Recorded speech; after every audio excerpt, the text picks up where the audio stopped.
I'm Mark Much, and I'm in Costa Rica with Boomer Esiason. Along with our buddy Brendan here, we're going to go on a Canon photo safari through the beautiful rainforest of Costa Rica.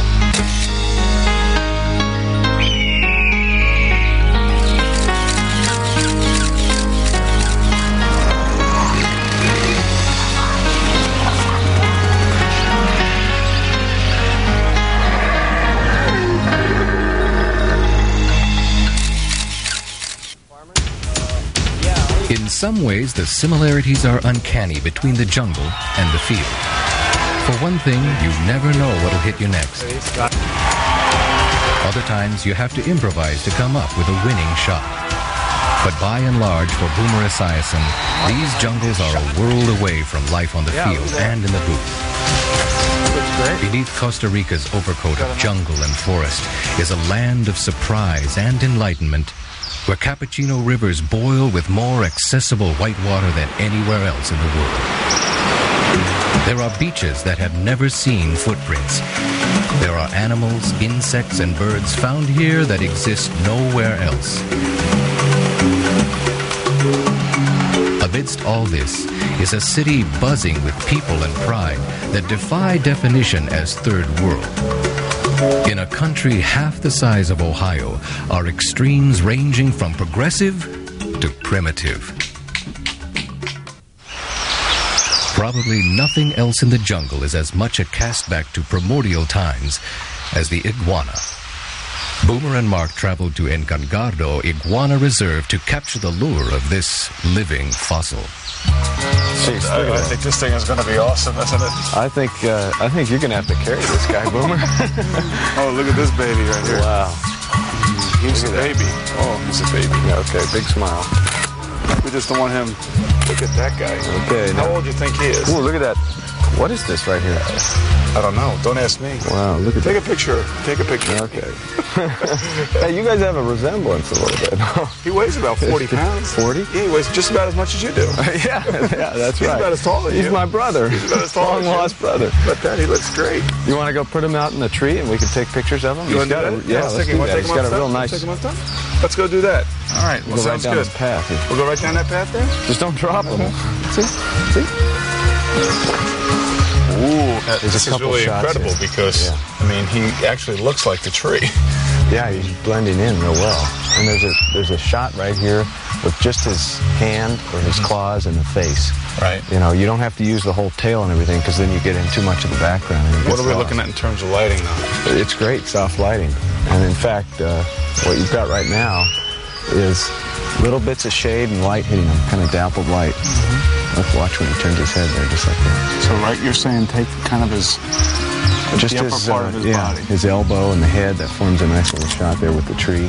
Yeah, it's nice light because you see all the colors in his skin and everything. Otherwise, if it's really sunny, you get deep shadows, and then you lose part of him. 11 years old. 11 years old. There's another shot right here with just his claw. You want to be able to separate him from all this jungle in the background. Otherwise, he'll just get lost. I mean, he's the same color as the trees, same color as the background, which is good for him, but not for the picture. So what I'm going to do is I'm going to take this wide angle off and just get my zoom lens with a close-up adapter. And that way I can get really close to his feet and his elbow. And with that lens, you can do a similar thing if you're standing right about here. Right. Since I'm shorter, I'm going to have to get back here. And it's just enough light. The good thing about these animals is that they don't eat meat. Salty meat. Yeah, this is really nice. See what you want to take a look through this? Sure. I'm just looking at his head. And these spots of the tree right here. And just a little bit out behind him. He's got that little stick in his mouth, kind of like he's been chewing on a toothpick or something.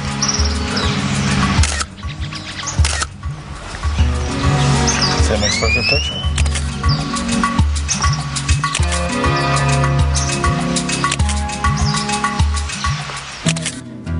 Miami was the jumping-off point for Costa Rica. From there, it was a 3-hour flight to San Jose, a city with a history that has given it a European flair. After a flight to their home base at Aguila de Oso Lodge, transportation for Boomer and Mark would be limited to a more traditional means. The Aguila de Oso Lodge is prime seating for exploring the Corcovado National Park, a 103,000-acre reserve that's endowed with a diversity of plants and animals, including 500 species of trees. And within those trees lie monkeys, jaguars, and the country's largest population of scarlet macaws.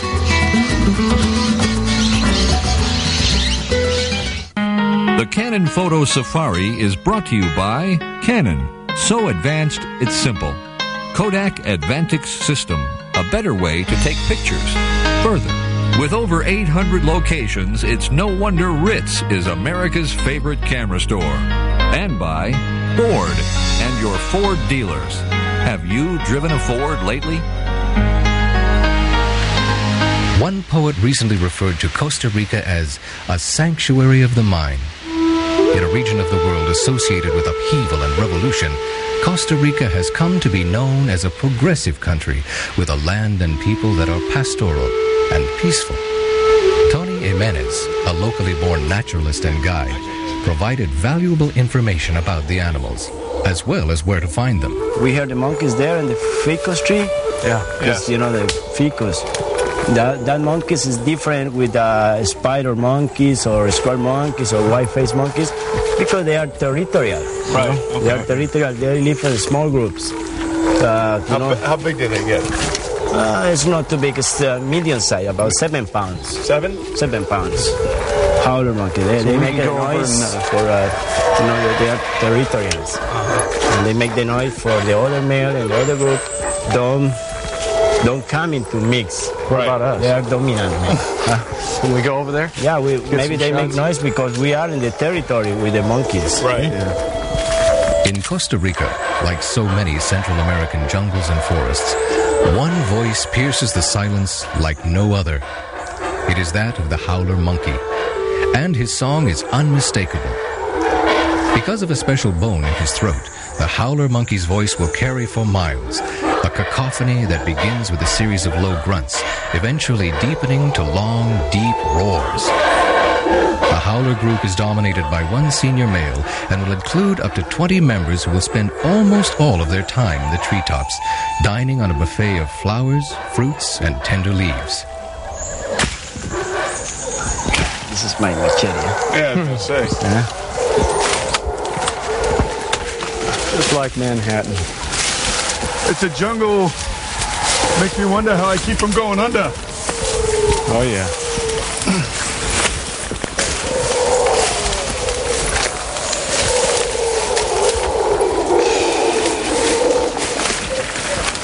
We're in it now. There we have 2 different species monkeys. You see this jumping is the howler monkeys. Oh, yeah, look at them. Howler. And I see the spider monkeys. The big ones on red, this is the spider monkeys. And they're very happy to eat the ficus. This is the fig tree. The fig? Fig. Fig tree? Yeah. And remember the spider monkeys eat the ficus and the howler monkeys eat the ficus and leaf too. You see the spider monkey hanging? Coming around. Right behind is a spider monkey. You see hanging in the branch? Yep. Now, when you're shooting this, there's a lot of light coming in. You're going to want to overexpose it. Okay. So, see that little grid right there? You're going to turn this, your aperture, when you click it like that, you're going to turn it till it's towards 1. That means it's half a stop overexposed. All right, so we're okay. Well, you're blinking. Well, let's aim it up like about where you're going to shoot. See, F4 is blinking, so you want to go with a slower shutter speed. I see. And you're down to about a 60th. Okay. Or somewhere up in there. So, you want the stabilizer on, because at a 60th of a second, you got it on. Yep. So at a 60th of a second, you can hand hold it with this lens. Okay. There's the red one. Nice, there he goes. And I think if we go up just another 30 feet, we can get a clear shot. Get out your machete.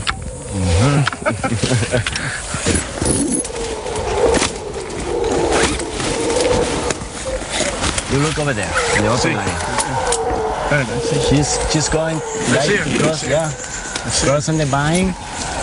Yeah, she have a baby. I can't get her. She got a baby. She going. There she is, right there. There is. Got it. Yeah, that looks good. Oh, man. Look, the baby. Ooh, just missed it. Sticky. I got it. You got it? Oh, but then again, I'm not the pro photographer. Yeah, well, that's good. You got it. Yeah. There is another mother. Go down with the baby. Using the fork. Way in the same place. Look at the big dominant male. See the big violet? Yeah, I got the good shot of the violet. Okay. Oh, yeah, that's nice. You could shoot at a 60th with these lenses. Right. Okay. But you gotta hold it steady, even though it has a stabilizer in it. Right. Yeah. You know. It's not gonna do it all. So yeah, I'd say a safe shutter speed with this is about a 250th, a 125th. Here comes another one crossing. And the other thing is you still want to overexpose a little bit. You want the sky in the background to be white.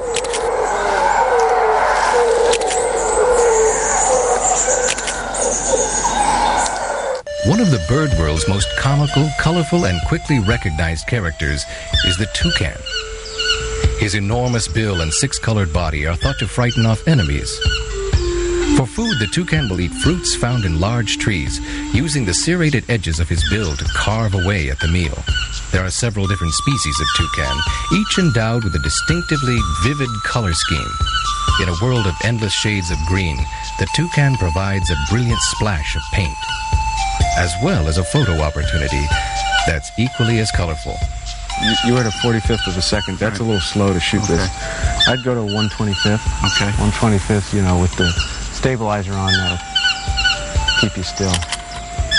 See how the branches are coming in front of him? Yeah. If you wait till he sort of moves or looks down or something so that the branch doesn't get in the way of his beak. There you go. When I move the camera, am I always him on focus or no? Yeah, since you're on servo, that's right. The leaves then behind whatever you have, whatever square you're using inside the viewfinder to focus on, will be in focus and he'll go out of focus. So I should go to one shot then? You could go to one shot, get him in focus, keep your finger on the trigger, and then move over and compose the shot, and then you can right after the beep. Yep, get it to beep, move the camera, get your composition. Yep. See, that way he's not right in the center, and you want to create a pattern of compositional design around the subject. Like his whole neck just goes whoop, 180 degrees. It's a pretty bird, isn't it? Yeah, the green on his neck kind of matches the green on the sunlit leaves. Oh, he's thinking of going now. Maybe if we go around over here. I think he's probably playing games with us. I think he's going to make us work. He's going to make us sweat.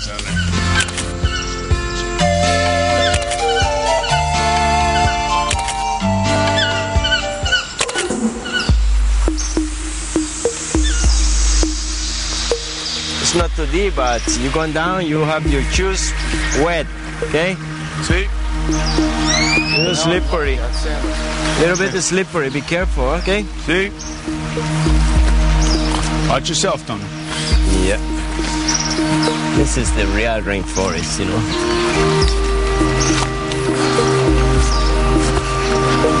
Oh, look. Look at this.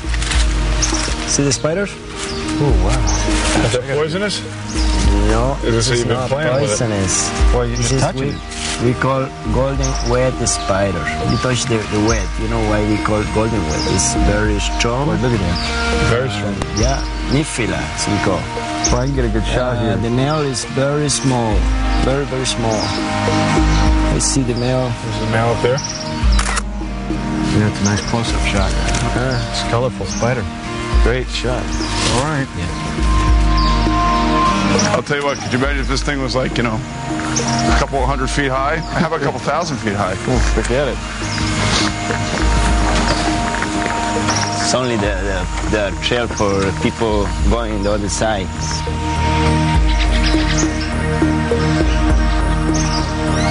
San Pedrillo waterfall. And don't tell me that there's any snakes or anything in it, because I'm going in. That thing looks cool. No Can I go in? snakes. I think this is going to be the best picture I like to go over there too. Right here? It's very good. It's cool. Very good for shower. All right, hold on. No snakes, no leeches. Right here? No, Yeah, nothing. Oh, look at this. Look at the rock at the bottom. Nothing. Oh, man. Wow, look at this. It's actually a great shot. See that rock with all the green grass on it? Now, can you do one shot here, or you have to go servo? One shot is fine, because you're Okay. staying the same distance from the waterfall. You know, you're All not right. walking around. So what I'm going to do is we're going to stick your camera on there and we'll get a good shot. Okay. Okay, we're on manual. There's two shots. There's one where you freeze the water. Right. And there's one where you take a longer exposure and the water becomes blurred. It gives it that nice silky look. All right, let's take a look at the frozen water here. Okay. Oh, I wish how about that, huh? Frozen water over us, maybe. All right, so where are we? 90th of a second at f4. That's going to freeze the water. And it's quick. And it's quick, and you got Very 3 quick. shots in the time you All right, now I want to make the water silky. And I want to blur. It's going to be a little bit blurry. Now I want to there you go. bring it all the way down. To, bring it all the way down to about usually about 1/4 of a second. And now you got to turn the aperture so you stop way down. You're taking that iris and closing it up. okay. Turn it the other way. There you go. There you go. Just keep going as far as it'll go. There's 22. And that's as far down as this lens will go. All right, so let's take a look at this now. This is going to stop it. I mean, it's actually going to show silkiness a little bit, right? This will be a longer exposure. And what you're going to want to do here, remember, is use the timer. Use the timer, right. Just, so you get it just perfect. Here we go. See, it's showing it right here, a little underexposed. Yes. So what you're going to want to do is go all the way to maybe 1/3 of a second. Okay. So, and then what I'm going to do is I'm going to put your timer on here. Boom. And let it go. And now you got to click it. Okay, there you go. You got to take the picture. Boom. There we go. You got it. Very good. Good shot. Thank you very much. Well, we'll see. Let's go get wet. Yes.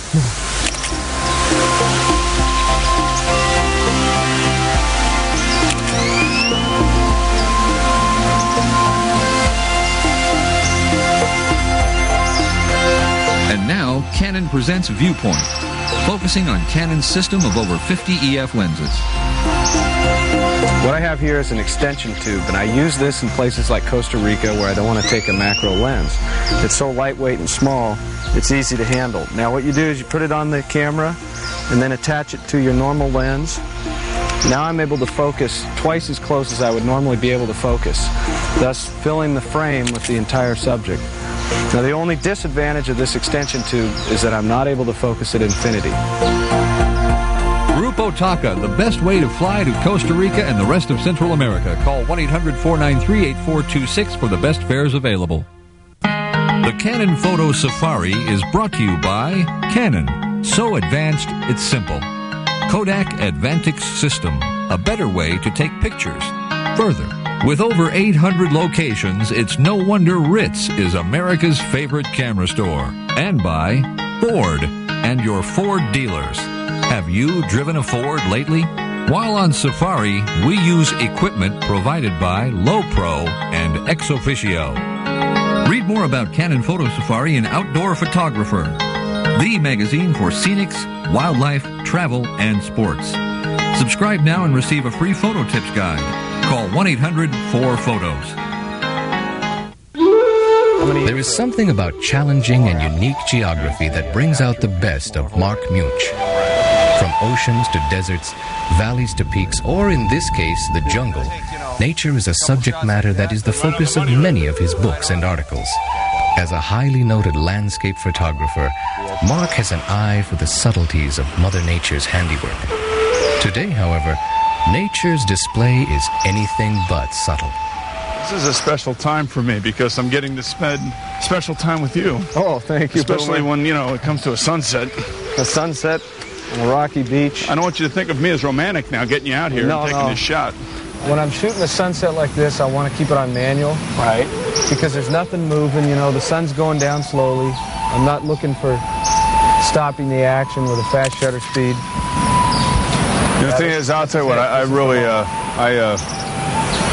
appreciate it. I mean, I think I've really had a good time with you. And, good. I've actually learned a lot. These numbers mean something? No, absolutely, yeah. I mean, there's no question about it. I mean, from a novice photographer who takes lots of pictures, of my kids, family, the whole thing, traveling, vacations, it gives me a better understanding now what I'm looking for.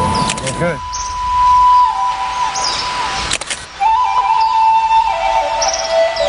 Join us next week from Tutka Bay, Alaska, with Just Shoot Me's star Enrico Colantoni and renowned bird photographer Arthur Morris.